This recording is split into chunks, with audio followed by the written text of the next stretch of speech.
Alright, you bastards, now listen up. Today, there's a slightly different commentary about map control. Map control.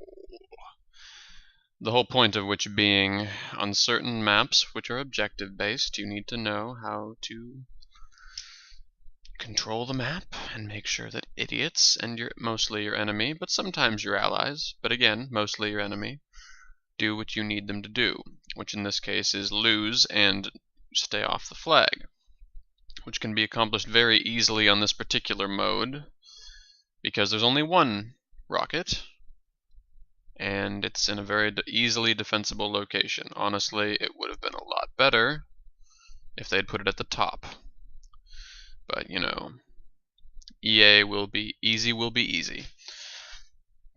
The trick here is anyway, this map, there are three basic areas you can be. The first is right on top of the rocket, which is the most logically easy to explain because you don't want them to get it, ergo you should stand on it.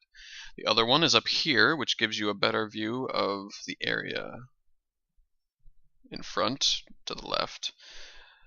Basically, it gives you a very wide sweeping area of fire. You can cover the bridge and the gully below you. And if you can control that, then basically you're going to win the game because they can't really swim past. Very few people do that, and it's not very effective. You get bastards like this who just try and do fence things, and you can pick them off very easily.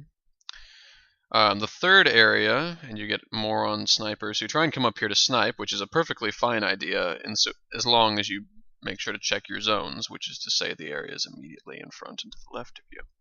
The third zone I will rotate to probably fairly soon, because I don't remember when this gameplay was recorded. But I'm inclined to think that the third zone is right in the middle of these, right at the apex of the fence line. Right, which is to say right here. You can cover both areas reasonably well.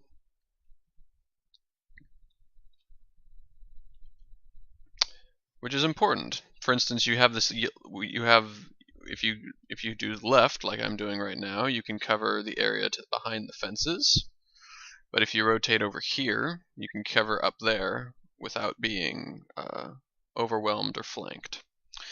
There's also technically, if you want to divide this into 4 zones, you can. The other one would be right in front here, which is basically the same as up top. You just get a slightly better angle for shooting people on the fence right here. I don't understand how people are able to blast that angle. I hate that angle. I think that it needs to die. Sorry, Lex. Anyway. Some people also prefer to do map control from back here, or even back to the normal area behind the national fences, like back and to the left of where I am right now. That's a bullshit idea. You're not going to get anywhere doing that, so there's no point.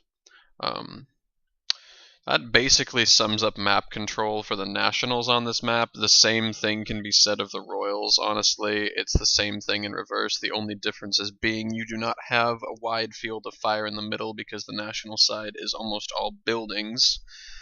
So basically you have 2 zones at that point. You can sit up on top of the hill and you can sit on the rocket. You can also sit in that area between Lookout and Windmill, which I looked at briefly. That little area with like the one house and a couple trees.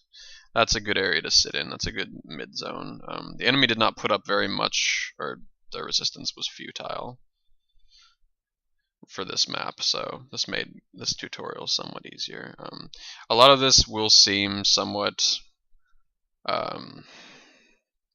there's a word that I'm looking for. Intuitive, yeah. A lot of this will seem intuitive, but some of you newer players might appreciate that, so following those basic tips will help you win on, well, it'll help you win Coastal Clash in general, but specifically this mode. So, remember that. This was a little stupid. I just died from a troop trap, which I saw, but I didn't think it would kill me. I don't really know why. I get a long respawn timer, but we're gonna win the game at this point, so there's not much else to say. But more tutorials to come soon, and you guys have a good day. I'm out, fuckers!